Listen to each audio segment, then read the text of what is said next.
Welcome to CaseWorks. What is CaseWorks? It's an application designed for the investigator and their success. CaseWorks will provide you with mobility. Any internet device that you have ready will record that information. It integrates information for you. It streamlines information for you. And last but not least, it's going to free you up from those mundane investigative administrative chores that we all as investigators hate. So please, let me show you a little about what CaseWorks will do for you and make you more money. In this segment, we're going to talk about the home screen and what it can do for you. As we are looking at this home screen right now, we see a calendar has been integrated. This is a Google Calendar. If you have not integrated your Google Calendar, get a hold of us and we'll assist you with that. But basically, this shows you everything that we have on our calendar at this particular juncture, so that when you log into CaseWorks, it's going to show you your events at the home screen. So that's the first thing I want to show you. Now, the next thing that we can do from the home screen is kind of give you an idea what's going on with your agency. First thing is, what are the pending leads coming up on the cases? You punch that pending leads button and it shows you all the cases with all the pending leads that are still out there to be done. Now, we can click on any one of these things and bring up the actual information on it and record whatever we need with it. So the idea with this pending leads is kind of give you an idea where you stand at with all your leads on all the cases at this juncture that are still active on you. Now, this is not to be confused with when you go to the case screen and activate the screen, then you can see a listing of only leads for that specific case. Another thing you may want to know is where you stand financially. So you click that financial snapshot, then it's going to show you all the cases, the case numbers, clients, and where they kind of stand with you, how much you've budgeted, how much you expect to get. So it kind of gives you a very quick snapshot of where you sit financially with your cases.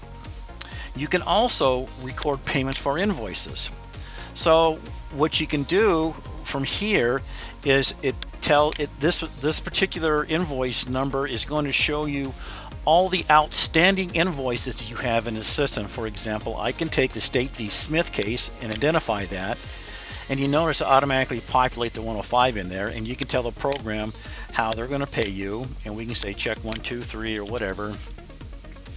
And then you can also, if you were done with this case, i.e. you're not going to do any more work and you've collected all the payment, you can close the case from this juncture.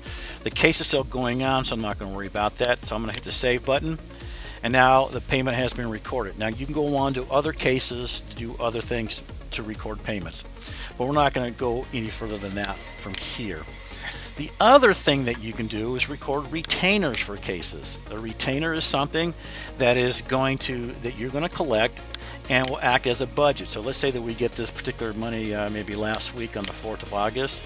We tell the case which one we're taking the information from. Maybe we're doing getting more money for the State v. Smith, and we're going to take in $5,000. Check number 1, 2, 3, notes, more work, and then save it. So now you've recorded that retainer for that case, which is also a budget issue, as we've discussed earlier. Let's go back to our home screen again, and let's take a look at one more thing here, or two more things. One is conflict check. I want to know how many times I have run across this guy in my case. And you may not know that at all. They may not be in your database. Yes or no, we don't know. So I know I'm looking for a guy by the name of Al Cavalier.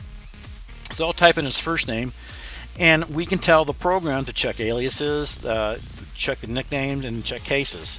But right now, all I want to know is from the people Rolodex, anybody in the name by the name of Al in there.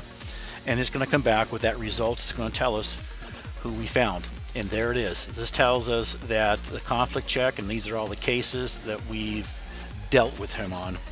So this is the way that kind of keep you out of trouble, so that you're doing work on a case that you don't have the conflict out of it. And last thing that I want to show you in the home screen is the Google Drive. If you've done Google Calendar, you probably have Google Drive, and we can directly connect to the Google Drive as well. So here is we have the documents that are been stored over into Google Drive. So I can bring up that document, and here it is. So the point is, you can integrate Google Calendar, Google Drive, and from the home screen, you can do many things here that are very helpful for you to manage your agency. So now it's time to add a new case for a new client inside CaseWorks. Well, you're going to go to the case screen, and up in the upper portion where it says filters option, there's a button that says new case. Click that button and we'll be off to the races by adding a new client and new case into the system. The thing to remember is that all the items in red are mandatory information you must record into it. So we are going to first off add the client to this case. So we click on that button that says search, and then we're shown all the clients that are inside the system. As a good practice, even though I know this individual's not in here, I would encourage you to always type in portions of that individual's name, first or last. It doesn't matter. In this case, we're looking for Fred Flintstone, and we're going to search on that Fred, and it's showing us that there's nobody in the system with a client with the name of Fred. So we're going to add a new client right with that button there. So I've already told you who it was. His name is Fred Flintstone.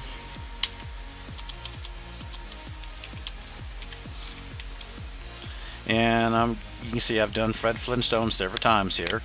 So automatically it records all the information we need to put in there for us. So you type that stuff in there. The billing information is going to automatically take the default rate of $75. We could override it right here. But for this scenario, we're going to leave it just as is. So we have that information for this client. So we'll hit the save button. And now it comes back and is showing Fred Flintstone as one of those options. So we click on Fred Flintstone there. We see his name clearly in there as the client. Now, what does Fred want us to do? He thinks that Barney, his good friend, is stooping his wife. So he wants us to do a surveillance on Barney Rubble. So you're going to type in the guy's name. And you're going to type in engagement purpose. What does he want us to do? He wants us to conduct a 3-day surveillance.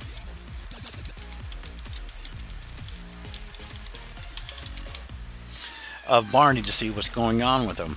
Now there's other information you can add into the system. For example, we can define it as a case type. Under advanced profile, we can establish who referred us this case. And then billing information is automatically going to slap in the default rate for that particular client.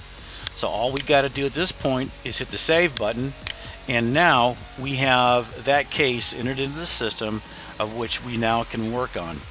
Now we are going to have to go find Fred in this case, or not Fred, but Barney. So we can type in Barney's name or just portions of it, hit the refresh button, and then it's going to pop back, and there is Barney Rubble as one of our cases that we are currently going to work on.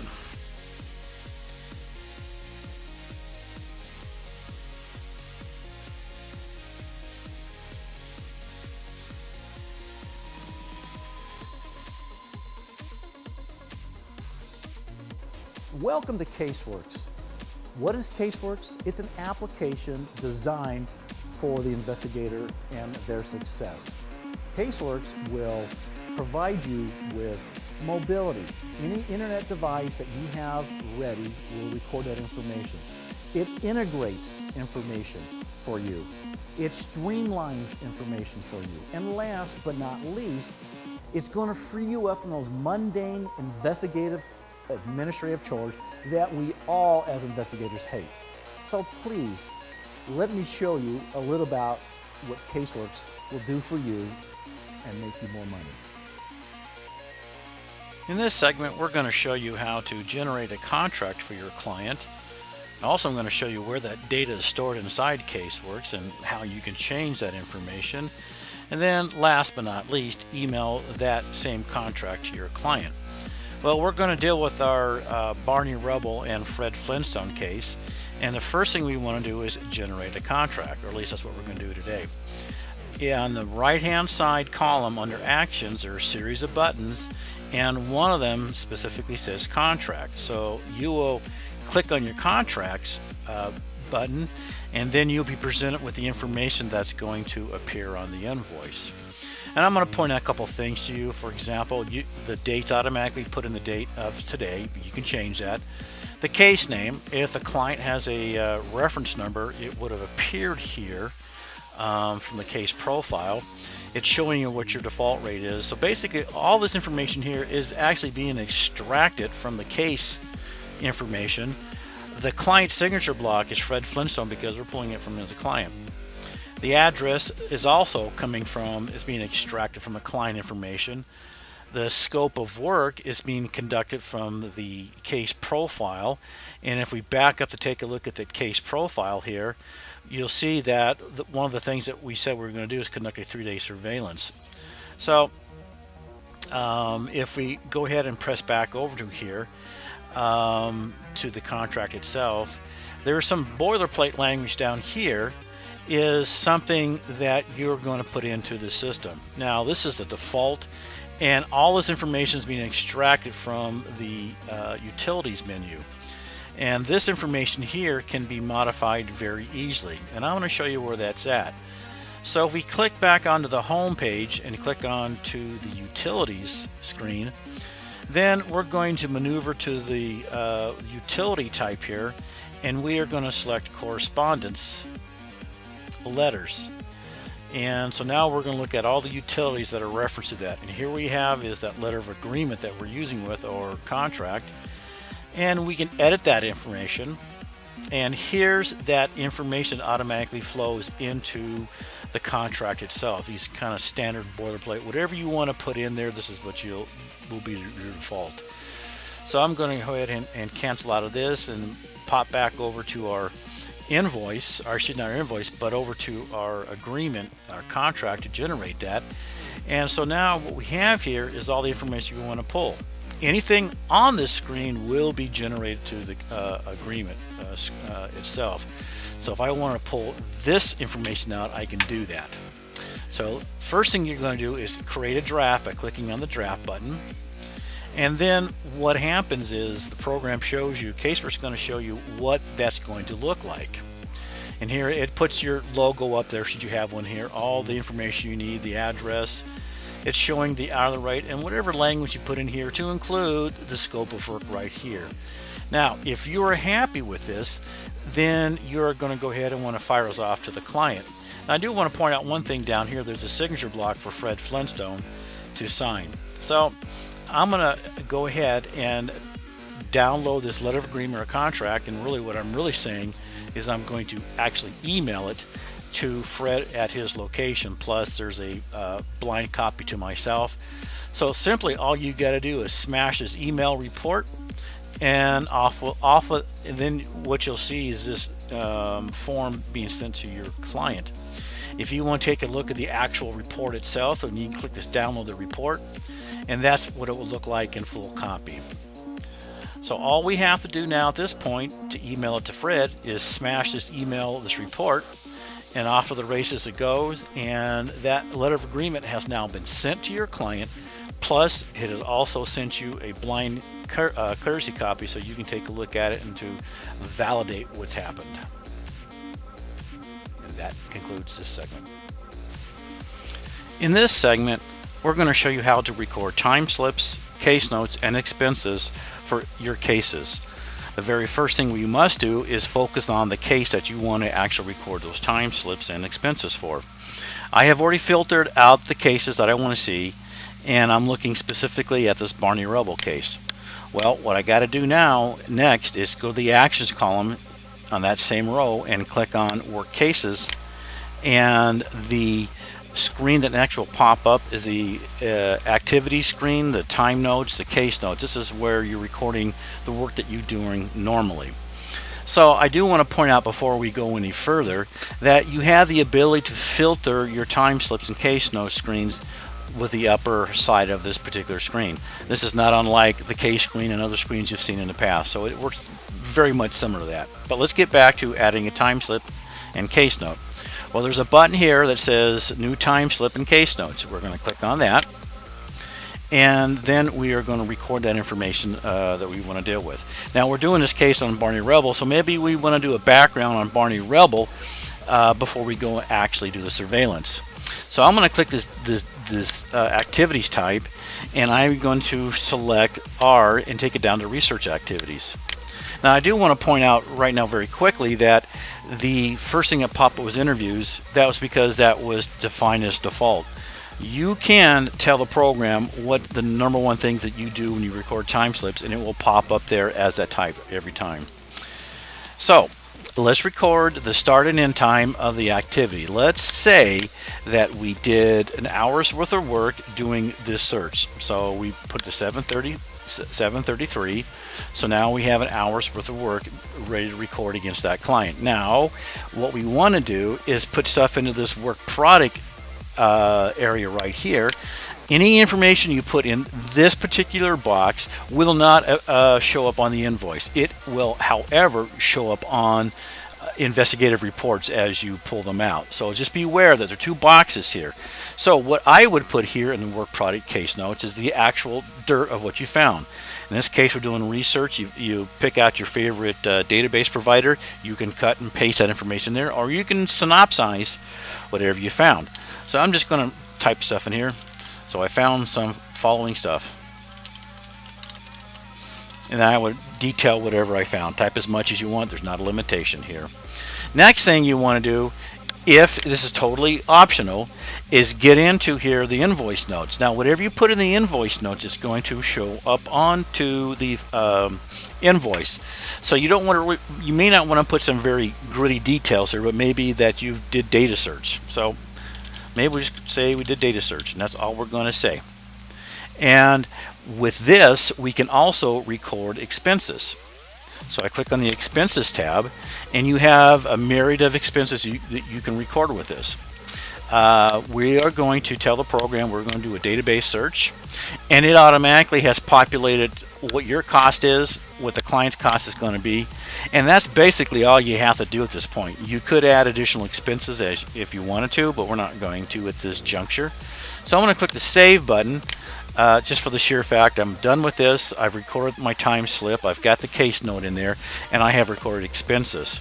So now we're coming back to the time slip screen, and here we see in fact that we have recorded this information, and we see this clearly on the screen. So let's say that we actually go out and do the surveillance, and you come back to the office, or maybe you're online and you start your surveillance online with a timer here. So we're going to add a new time slip and a case note, and let's say we're going to do the actual surveillance, and I've got it plugged in right there. Now, instead of typing in the date and time here, I instead want to tell the program how many hours I worked on this case. So I'm going to tell the program I want to do a manual override, and I'm going to tell the program how many hours worth of surveillance I did. Let's say that we did 7.5 hours. Or in this case it said 70. That would be a good payday. Let's make that 7. And so now we've got that taken care of, 7 hours worth of work. We have some expenses that goes along with this. Maybe we want to charge them for mileage. So you click on mileage charge. It automatically populates your rate in there, what the client's rate is. All you got to do is tell the program how many miles you drove.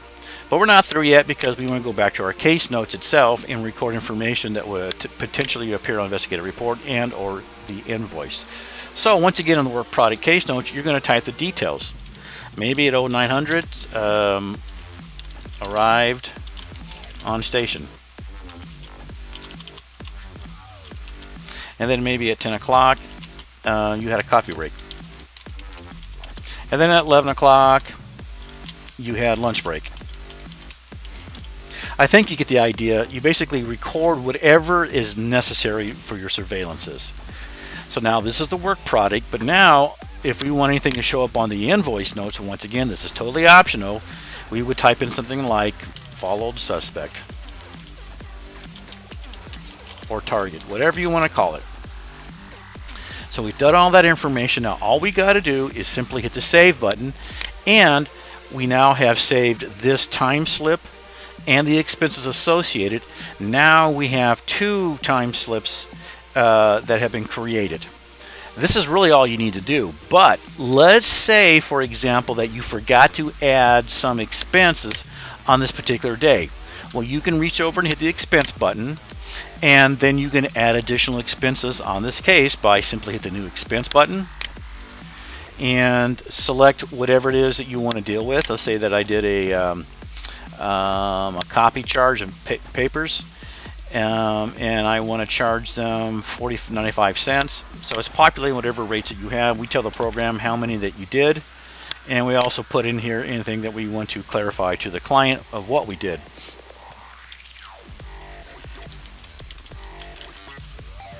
This is simply all you have to do to record time slips and expenses in CaseWorks. And at this juncture, you could just keep recording as much as you need, and then you'll be ready to invoice and create investigative reports later on at your leisure.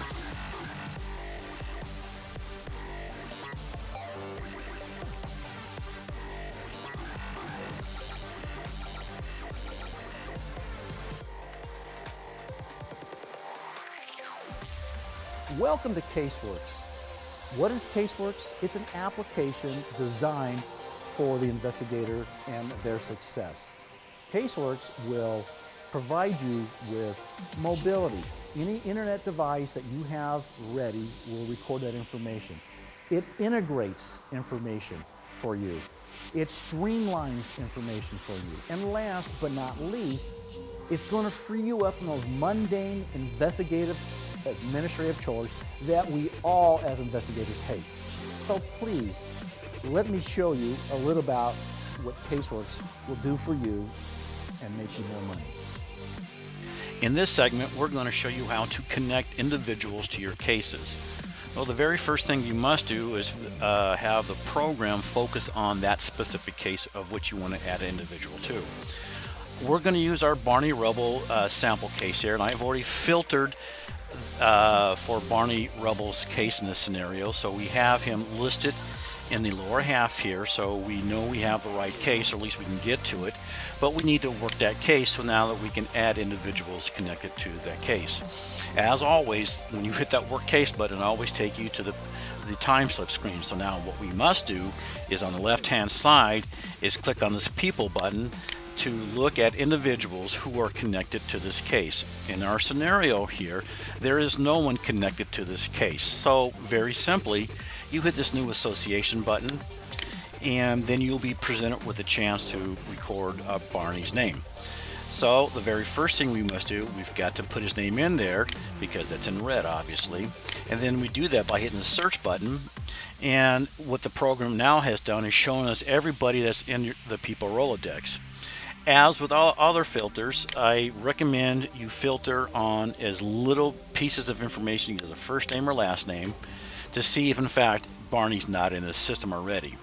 So we hit the refresh button, and boom, it's telling us that Barney is not connected to the case. Now the reason why you want to do these type of searches is so that you don't record somebody's name in there twice by flipping letters of their names or even flipping their first and last. So basically it's always a good idea to search for an individual before you add someone. So, okay, so we have no one by the name of Barney in here, so we're going to add a new person to our people Rolodex, and here we go with that information.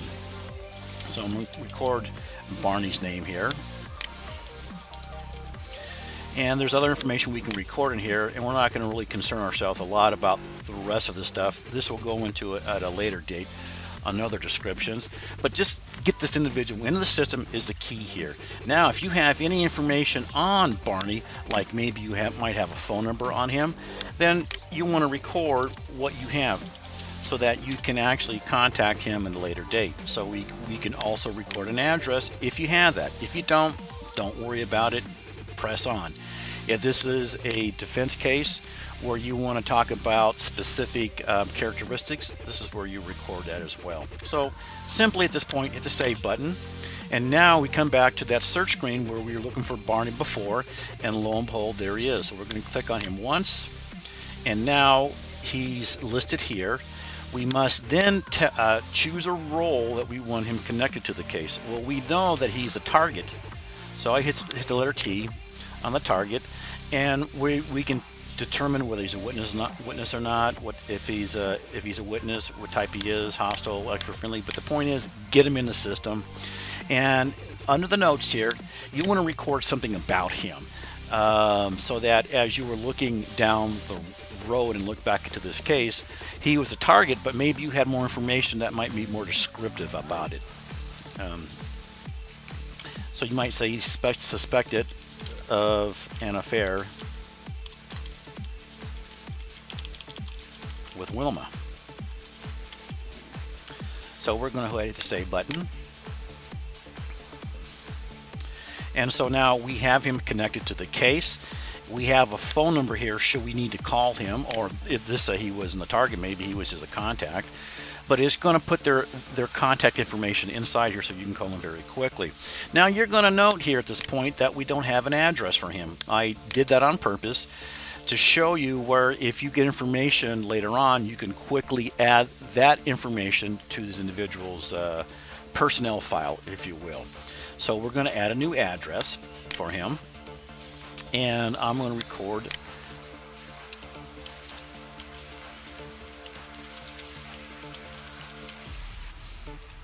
and let's do this.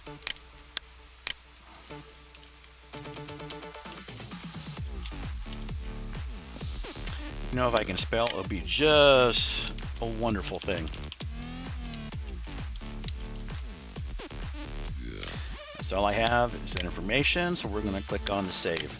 So now we have the first address recorded for him, and you'll note when we come back to this people connected to the case, the address is appearing here, but in addition to that, it's putting a Google Map button that you can actually pull up Google Maps with this address. So let's give that a shot and see what happens, and boom, there's the Google Map.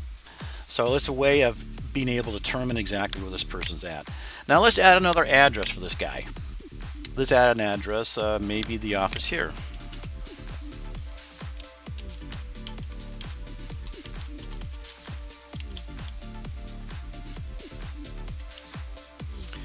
Put in Clackamas, and then we're going to save. Now, once it comes back to this people connected to the case, the program has detected there's another address for him and put it in there, but it also allows you to pop in a Google map too.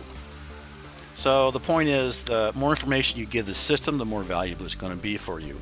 So now we've added Barney here, and now we want to possibly add Wilma. So let's add Wilma through a new association. And the first thing we're going to do, we're going to search. So the program has remembered our previous filter, so we want to clear that out by hitting that clear button.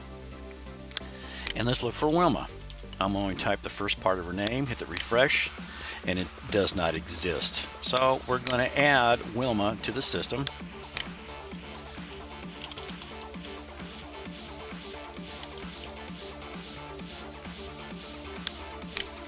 And then we're going to save it. So now we come back here and there's Wilma, and we single click on her, and she's now added to the system, or she's association. So now we want to determine what association is, and you can put down whatever role she serves, where she's a spouse in this case, and I'm going to put down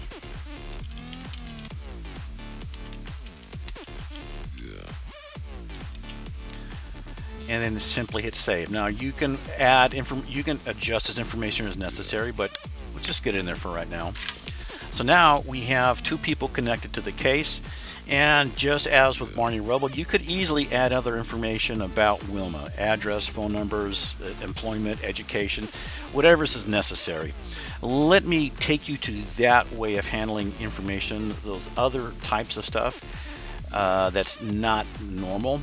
So we're going to actually engage the Rolodex on actually on Barney Rubble here, and so we are now looking at his personnel file right here.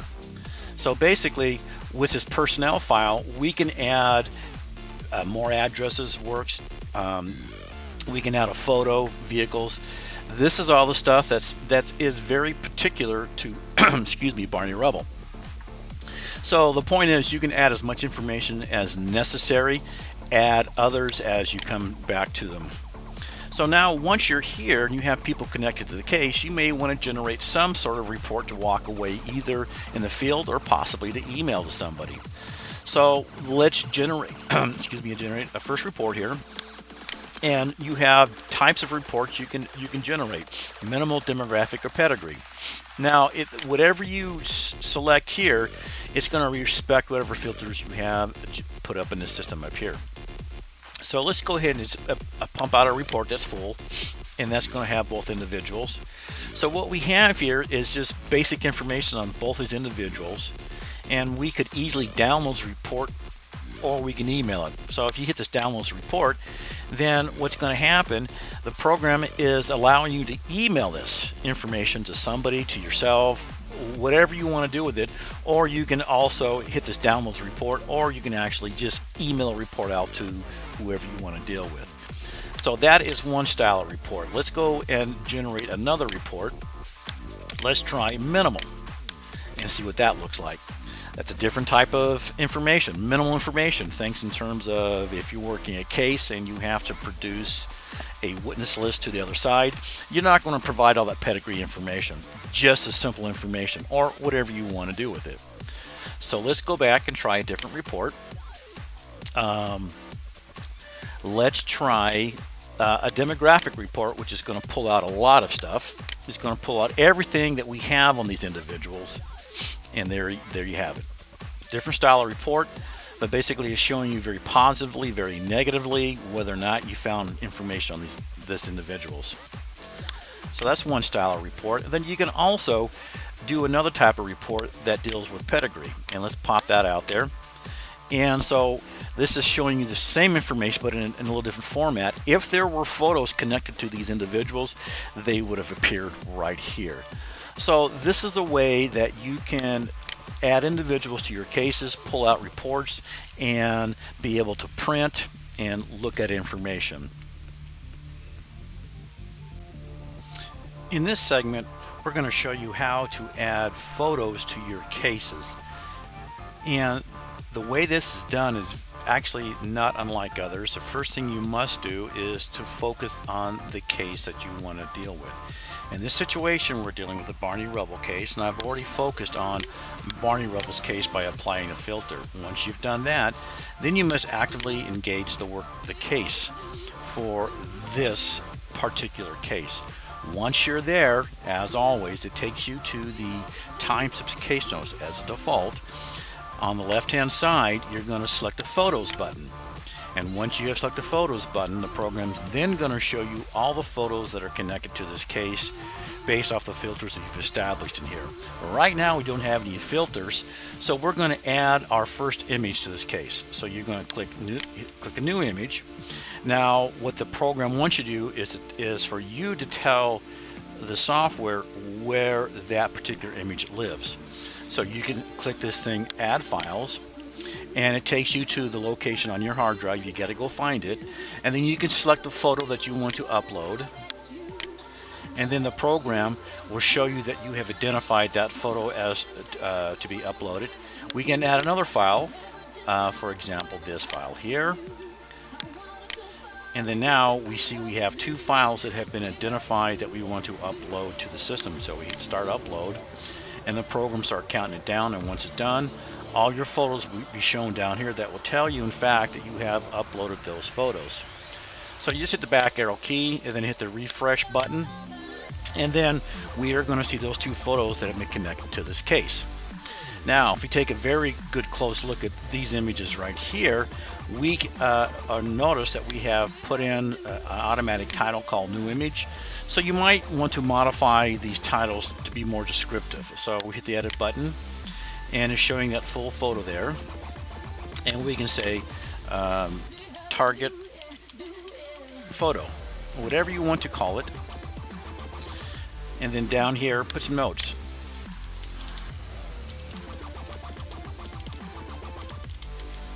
Then simply hit the save.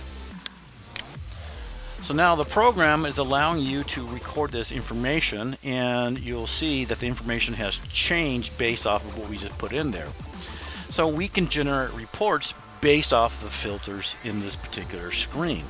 So all you got to do to generate a report is hit that report button, and then the program is going to generate an initial draft for you to look at and say if that's what you actually want to do. And if you're happy with that, then you can download the report like all other cases or all other processes to either email or to download the photo to that particular report to your computer. So it's attached to the report that we just created, and all you got to do is either download the report from here. You can click on that and see what it does, and there pops up your report. Or you can email this report to anybody you want to. And once you've done that emailing of this report, it's going to also annotate it inside the time slip screen as the fact that you did this. Kind of memorializes that fact. So very, very quickly, this is how you add photos to the system. Now, one other sidetrack here is I want to show you that this concept of how to add photos applies also to adding photos about individuals. So if we go to the people connected to the case, and we're going to pop up a Rolodex on Barney Rubble. And so let's say that now we have a photo we want to connect to Barney Rubble. Then we click on the Photos button. Remember, once again, we're in the Personnel Rolodex here. And for Barney, now we're going to ask it to add a new image. So we're going to add that image from here. And so we'll select whoever that guy is, that picture is. And then we are going to start the upload. So you see it's very similar to what we just had done before for the cases. So now hit the refresh, and then that particular image will show up here as a part of it. So adding photos to the system, either for a case or for an individual and or a company, is very similar. And so once again, this is how you generate photos and put them inside CaseWorks. In this segment, we're going to talk about leads and how you can employ them inside CaseWorks in order to make you A, more productive, B, to document exactly what, and C, why you are doing something. There are many reasons to do leads, but let's just dive in here and show you exactly where I'm coming from with this concept. Well, let's take a look at this Barney Rubble case specifically, and if we hit the edit button to look at that specific time slip and case notes, there's information on a tab that says leads. Now, the leads on this case have been identified only as conducting a case background. Now, what a case background does, that tells us why we are engaged in the case. So the concept here, or the idea, is to allow you to do as much as you possibly can, record that work, and then be able at some point down the road determine exactly what you did on this. So I always like to generate a first time slip that shows me a little bit about the background as to why I'm doing this case. So let's do that in this Barney Rubble case here. So I'm going to add a new time slip, and I'm going to say I did this on the 4th,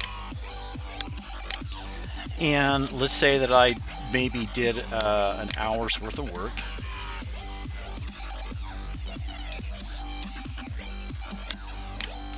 Now, in the work product notes here is that we're going to basically say what we found out from Fred Flintstone. So we're going to say what Fred told us.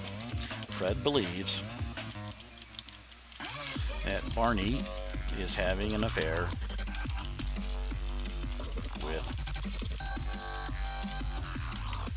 You can put details as much as you want. And basically just record information that's going to tell you exactly what this case is about. In case of criminal cases, maybe the cops, arrested the guy, and you want to know the information about how we got arrested. The point is allow you to determine specifically at any point in time what the background on this case is. Not conducting a background on an individual, which is different. So I'm going to say that Fred thinks that Barney is having trouble with his wife. So basically, I want to hook this to a lead. I only got one right now, and I'm going to say it's connected to this thing called case background. Then I'm going to hit the save button. So what's happening now is that it's saving this time slip, and we see that the lead itself has been connected to the case background.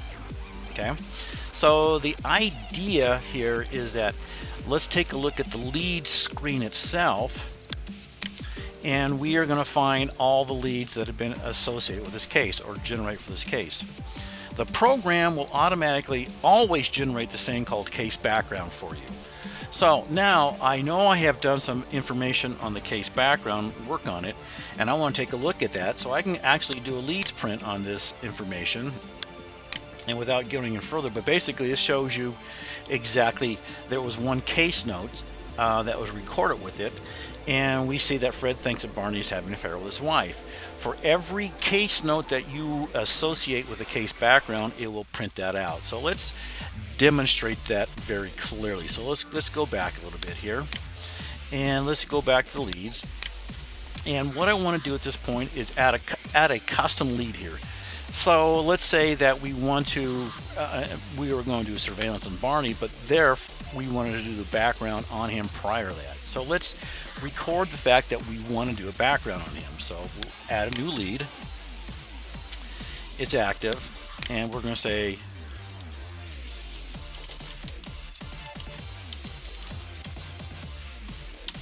on Barney Rubble.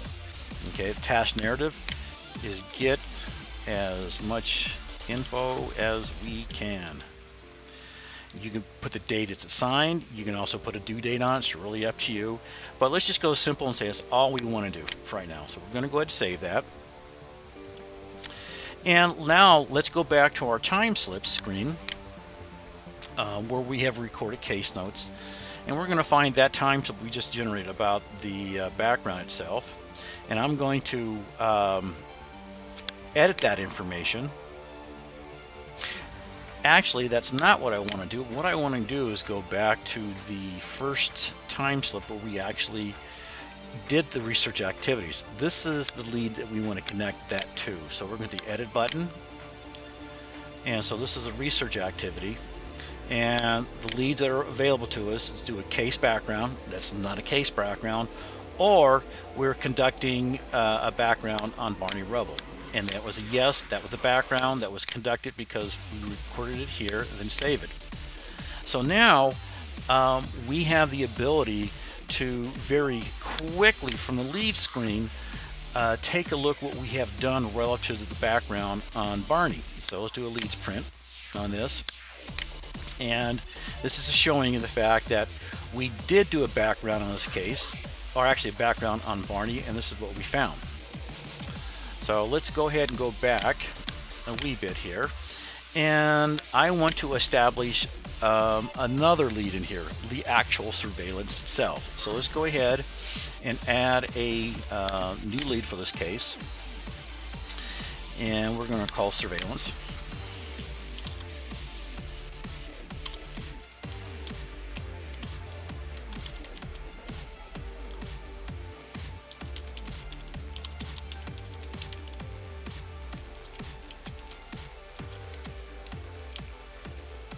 Okay, get videos and pics,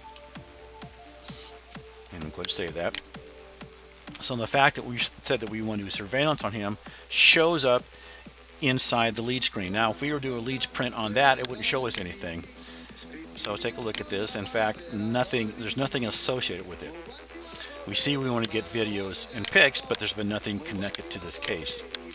So let's go back a bit. And let's actually go back to the time slip screen where we actually did that surveillance. So here's that surveillance we conducted, and we're going to edit that specific time slip, and we're going to pop over the leads section, and now we have 3 leads, and this wasn't a case background, it wasn't a background on Barney, but it was surveillance on Barney, so we're going to say yes to this, and we're going to save it. Now, once we have this saved, we're going to go back to the case screen, and we will see that that surveillance has been connected by follow Barney Rubble. Now let's pop back over to our lead screen, and let's find that particular lead down here, surveillance, and let's do a leads print on that and see what it shows us. And it shows us we have one item, and here is that specific time slip. Now, let me show you another manner of how this can really help you out. Let's say in this investigation that we wanted to call somebody, like maybe Mike Smith. Whoever Mike Smith is, we'll figure that out. During your investigation, you find that you need to talk to Mike Smith, so you're going to document that. So we're going to add a new lead here, and we're going to say, interview Mike Smith.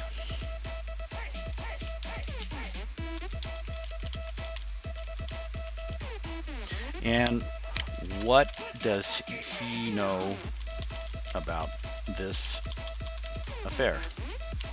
Okay, simple, very straight to the point. So now what we're going to do is we're going to go call Mike. But before we call Mike, I would highly recommend that you take Mike Smith and put him into the Rolodex, and to connect him to the case. So let's add Mike Smith as a person connected to this case. And we're going to, once again, we're going to look for Mike Smith inside the system here. And we're going to clear out our filters. And let's look for anybody that has a SMI in its name. And we don't have our Mike Smith. So let's go ahead and add our Mike Smith.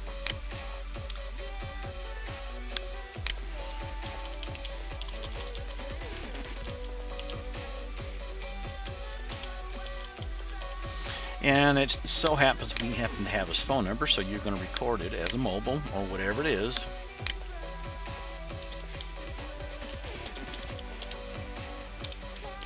And we're going to go ahead and save that. And then we're going to select Mike Smith, because that's who it is. And what role is he filling this? I'm going to make him a simple contact.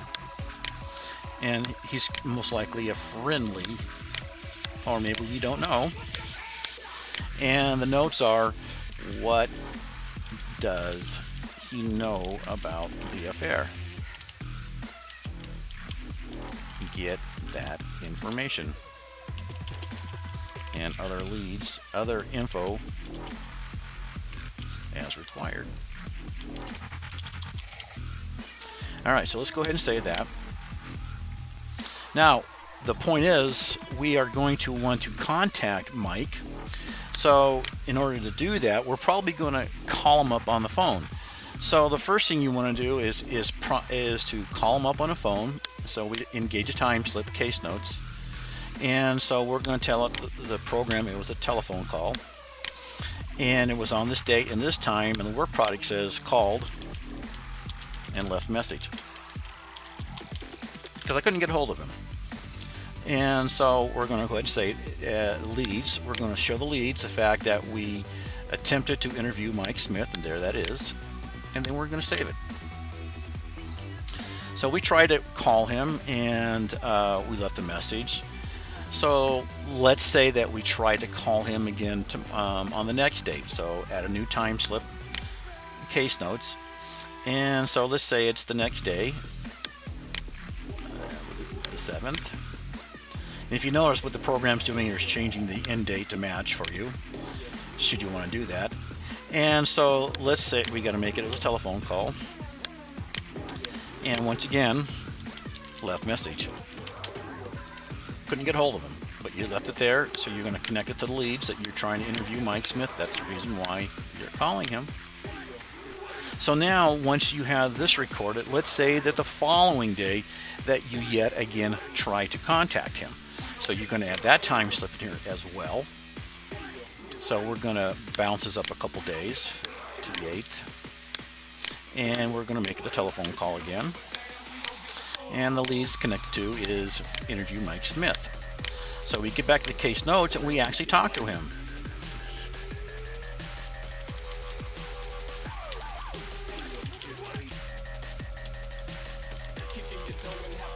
So you record any information that you found that Mike told you. So go ahead and save the information. Now let me show you how this actually will help you out in the long run. If somebody asks you, well, how many times did you try to contact him before you actually made it? Or maybe how many times did you contact him and you did not actually contact him? So you can grab this lead called Mike Smith and do a leads print on it. And let's take a look at this. And it's showing you that we called with the message on this date. We did the same thing on the next date, and then we finally contacted him. So basically, this is now telling you exactly everything you did in this investigative activity to complete this leads. This is a very good way to track how you record all your information, and it provides a good track record for you to memorial yourself. Now, let's say that you have uncovered information that leads us to interview somebody else by the name of John Doe, and John Doe is not in the same state as you are. For example, I'm in Oregon, but John Doe lives in Florida, so I need to farm it out to somebody in Florida to actually go talk to this guy. So I want to add a new lead to interview John Doe. So you smash that new leads button, and then you basically say what it is. Interview John Doe. And the task narrative will say where kind of it came from. And that was our Mr. Smith stated that Joe, or actually John, knows more about the fair. Okay, so we got to contact this guy right now. All right, so we're going to go ahead and save this. And I'm not going to go through the entering John Doe into the system, but if you were doing this live, I would highly encourage you to do that. So let's go back over to our time slip screen, and we need to send this information to John Doe. So what we want to do is generate this lead so that we can send to somebody that they can then react on. So let's add just a little bit more information in here. So we could put in here phone number. We could put address. Whatever you want to put in there is going to help get that individual that's going to lead for you completed. You're going to plug it in here. So go ahead and save this. Now, what you're going to do very simplistically is grab this interview of John Doe, do a leads print, and what you're going to do is tell the program who's it assigned to. So let's say I'm assigning it to this Rosie Bixel, who lives in Florida, an investigator for me. And what I'm going to do is I can add more information into this box here as I want. I can put a due date, whatever you want to do, that's up to you. You can tell it whatever, and then basically hit the report button, and then go to the download this report. And what's going to happen here is that we are going to send this lead via email, telling them leads print, and it's about this case here. And we are going to ask them to do that information. So you would put in their email here, and then what they'll get is this information that you're going to send them via email. Now, what are they going to get? They're going to get something like this. I'll show you what it looks like. So they'll get this in their email box, and they'll be able to react to what you've asked them to do. So this is a very efficient way of sending this information off. So let's go ahead and email it off, and it has been sent. Now, what I want to show you now, once we sent that leads off via the emails, then it also has memorialized that fact. If we go back to our time slips here, we are going to find that activity inside here where we sent that information off to them.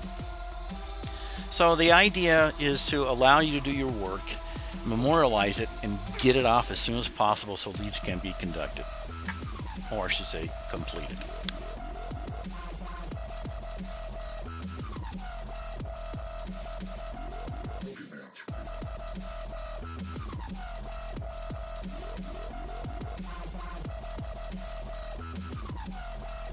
Welcome to CaseWorks.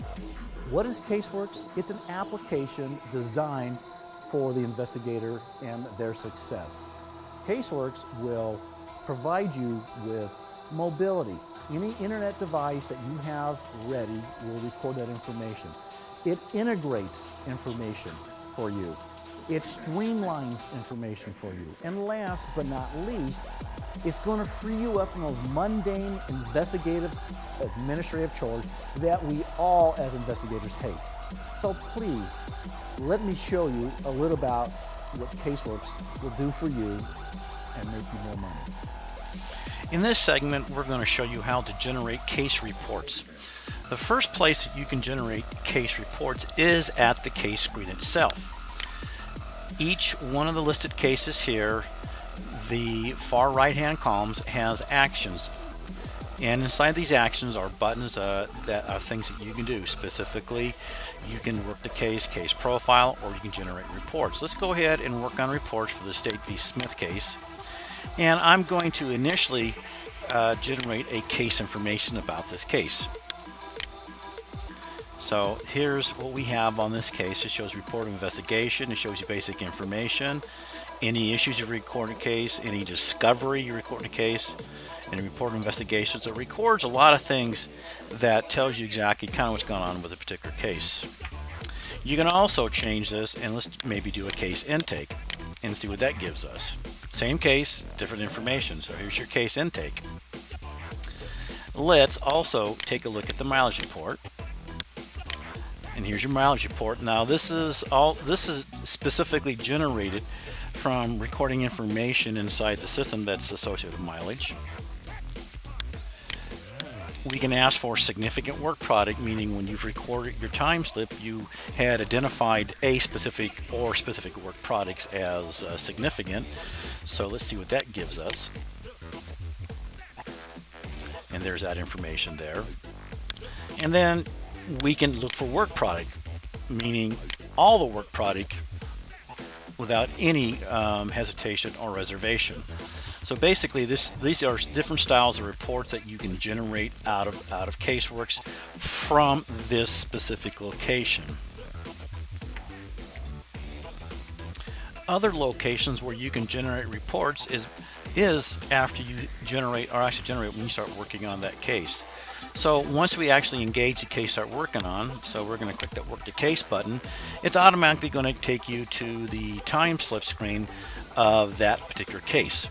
Now, the information that's filtered here, we can then generate reports. Right now it's telling us all, and I want to tell the program that's fine, but I only want to deal with significant work product, and we're going to refresh the screen.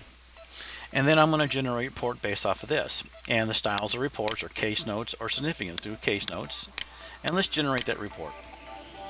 And here that information is of all the information that you have said that you want to put into the system or into this report. If we go back to that screen itself, then we can tell the program, instead of doing that, we want to deal significant work product. And let's do a refresh. And we can also then do the report. And so now this is going to generate reports that show only significant work product in this scenario. So let's go back to our time slip screen, and from here we then can filter things, like for example we can do that moaning thing we were talking about earlier and do a refresh on that and print a report based off of that. So let's see what that looks like, and we're going to go case notes instead and do the reports. And here's that only time slip that had that word moan in it right there. So this is another location you can generate reports from. Another place that you can get information from or generate reports is the people connected to the case. Well, here we have all the people that are connected to the case, and like any other screen, we can do filters. So we can do, for example, we can do information that could be a pedigree report. And I also want to filter it down to one individual. Maybe we want to go with this guy called Abel and refresh the screen so we're only dealing with him specifically. And then we can generate a report based off what we're seeing here. So this will be a pedigree report along with the individual's picture, if they actually have a picture. So this is the second place that you can generate information from, or third place. Another place that you can generate reports from is under the timelines. And like I said, there are many places you can generate types of reports, but these are I believe, more significant at this particular juncture. So let's take a look what this is the timeline entry of information, and there are different styles of reports you can generate, but let's generate a report based off of filters that are here right now. And we're doing the landscape report, and you can see here's that timeline generated for you. So the program will generate this timeline for you that you can print out, and you can also filter things out of it. So this is another type of report that you can generate inside the system. Another location for generating reports would be under photos. But like I was saying earlier, there are many places that you can generate reports from. And let's apply a filter to some of the stuff. Maybe I only want to see stuff that has the word Mac in it, because I see a Mac down here. So let's apply that filter and hit the refresh, and then it's going to come back and give us everything that matches that, and there it is. So let's generate a report based off our filter here, and the program is going to show that information, which you can then download and do what you want with it. Let's go back to our time slip screen, and I want to show you what you can do after you have generated these reports. Any one of these reports follow the same type of concept. So what we have here is this specific report.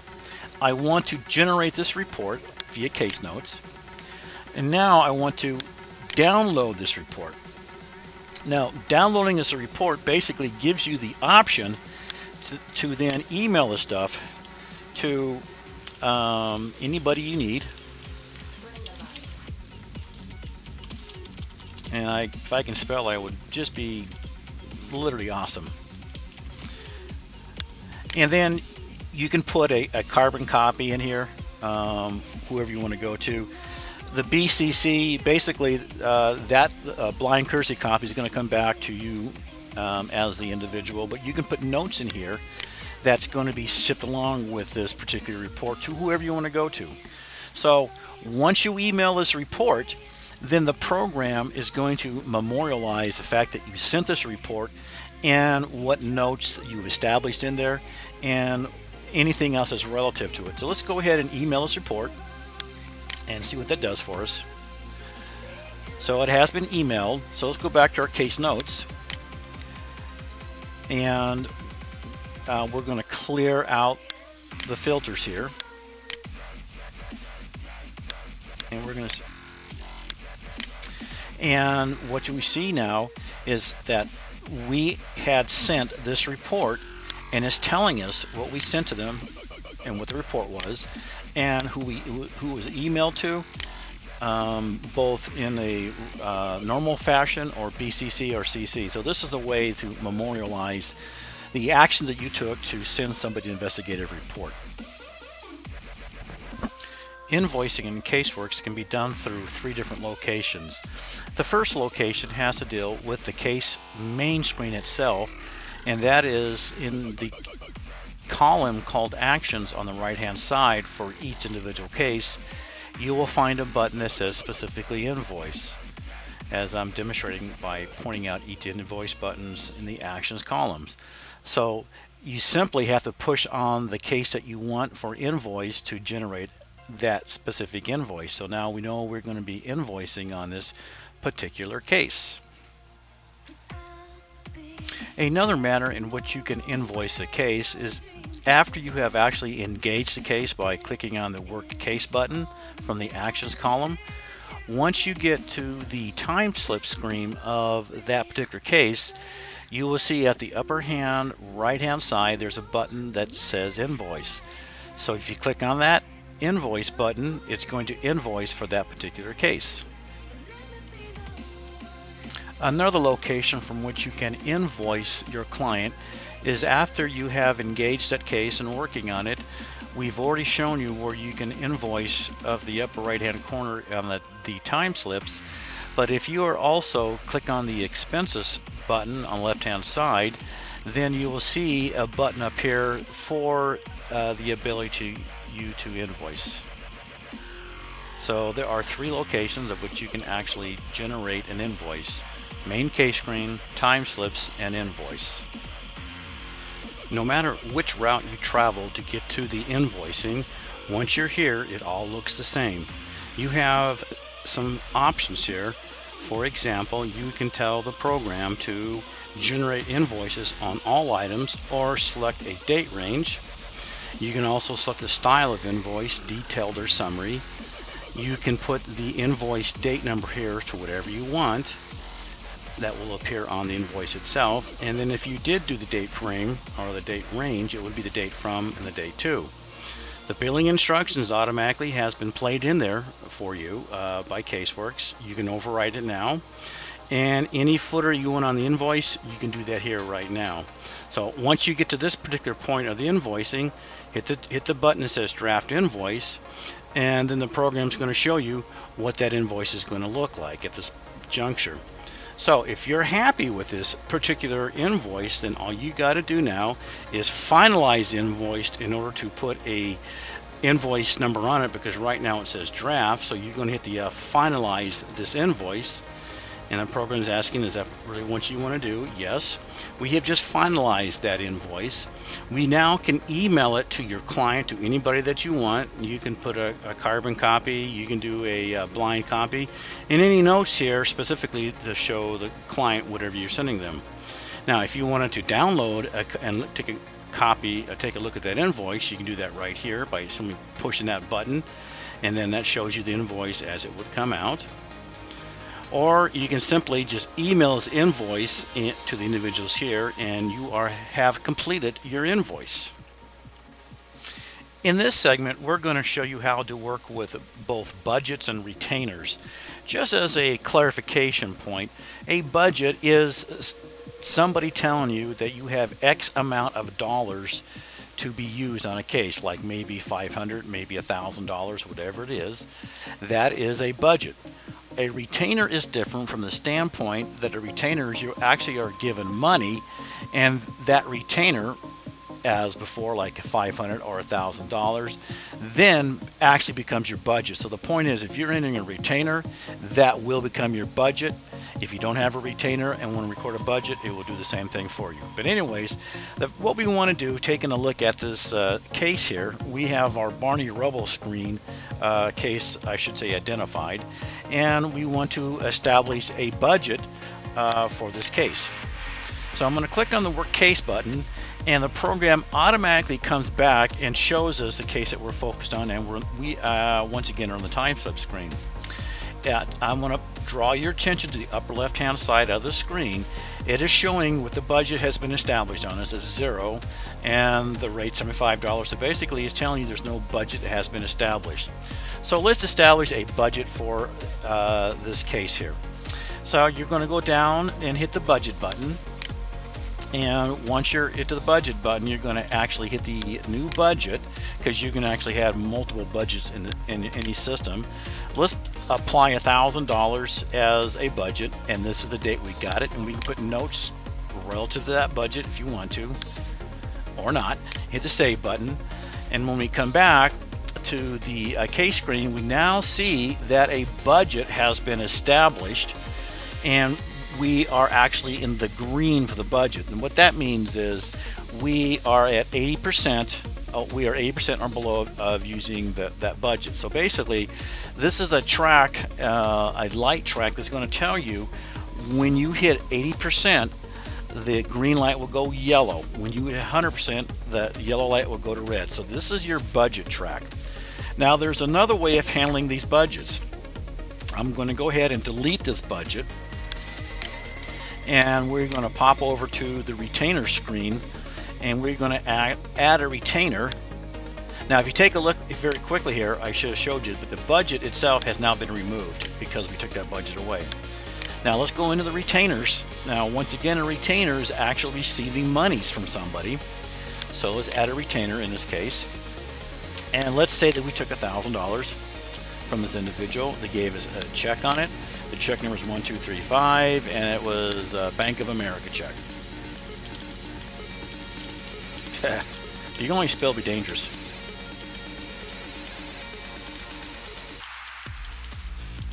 All right, so let's go ahead and slap that in there. Hit the save button, and we come back to our case, and now we do have a budget of $1,000. So what has happened? It has taken that retainer and applied it as a budget. Should we now click on the budget screen, we are going to see an entry in the budget screen that's telling you that it came from the retainer screen itself. You cannot modify or adjust this specific entry. That can only be done back at the retainer screen. So this is how you establish budgets for yourself. Now I'm going to change over to a different case right now.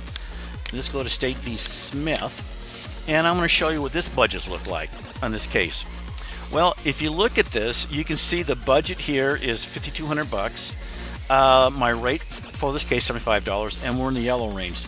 So we have about 8.37 hours left remaining. It's also telling you that how much has been invoiced. We have invoiced $4,000, and we have not invoiced $615. So basically, since the last time we've invoiced, we've added that much more in terms of services. Same thing with expenses. One other thing I want to point out here, you notice this border is now red. There's a reason for that.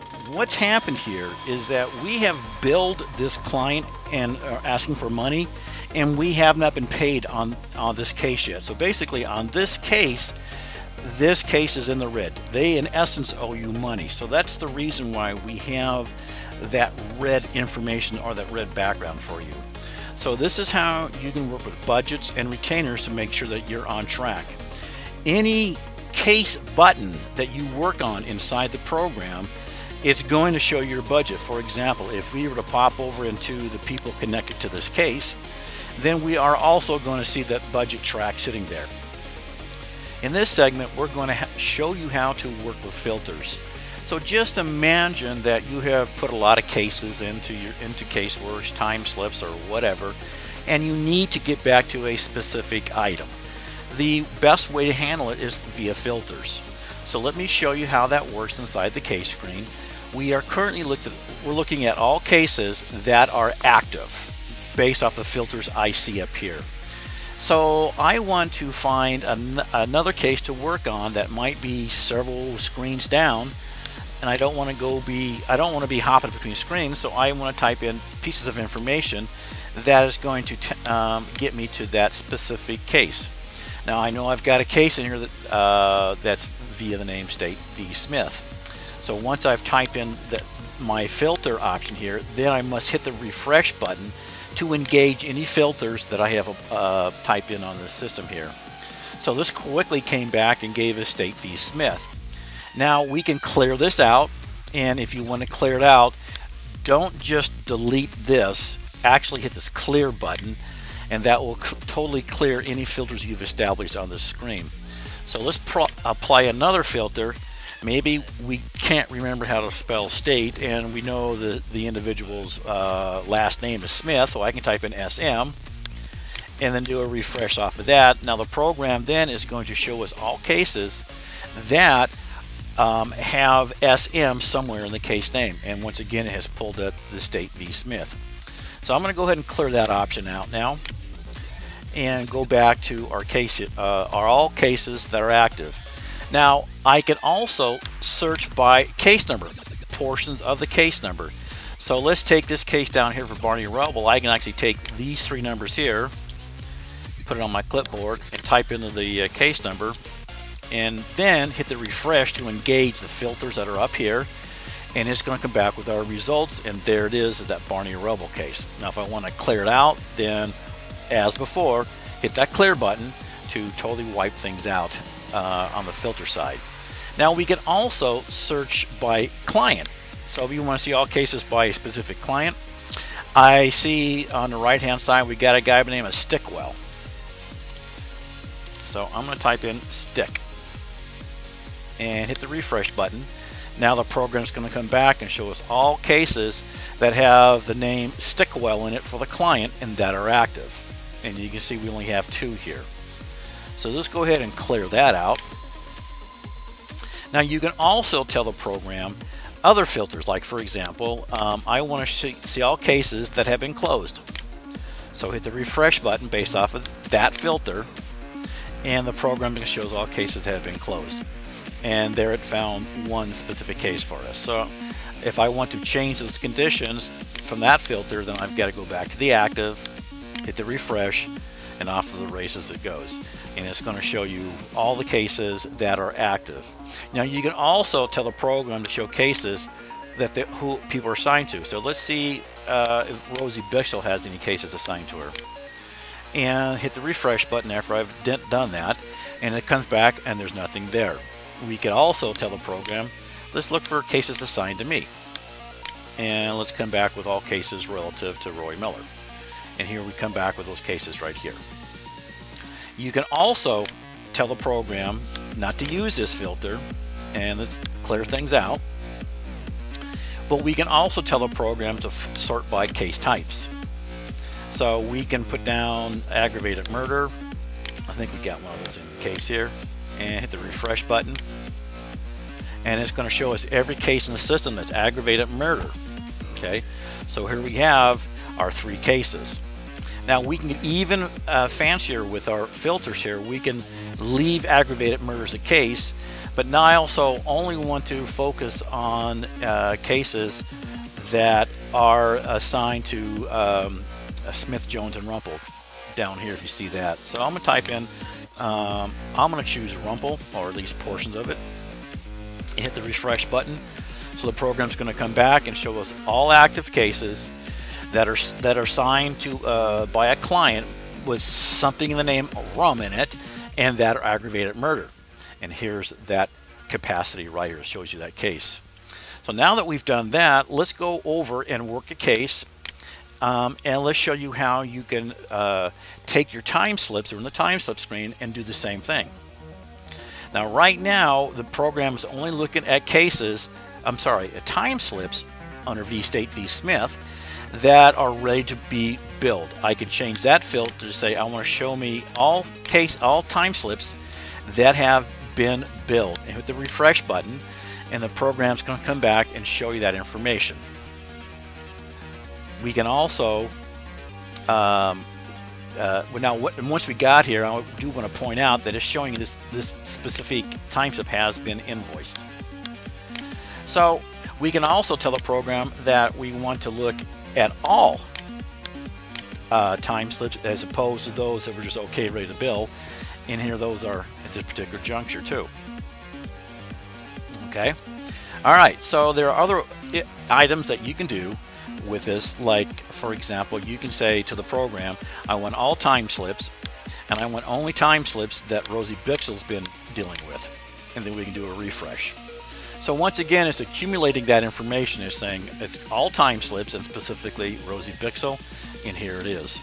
We can also tell the program that we want to do an activity type, or maybe example, we want to take a look at everything that was all time slips by Rosie Bixel that was an interview, and hit the refresh button. Then it's going to come back and show us only that information that's associated with Rosie Bixel. Of course, there's only one because we had that before. So let's change this and say to not used by who, but we want to see all interviews. Let's try a refresh on that and see what the program gives us. And it's come back with a lot more information, as you can see. Okay, so what I want to show you is a fuzzy search concept. So we're going to leave all time slips, and we're going to say we're not going to use the filters for activity type. But let's say that I am looking for a specific word that's somewhere in this database that fall on the either billed or not billed. But I'm looking for a specific word, like maybe the word moan. Let's see what we get with that. So we do a refresh of this fuzzy detail, and what it's doing, it is swinging through all the nodes and is finding that specific word that matched this filter up here. So what this allows you to do as you are trying to search for things later on, if you have pieces of information, you can plug it in. The program's actually going to show you that specific data. This is a manner of which you can do filters, and these filters are actually applicable through all of the screens.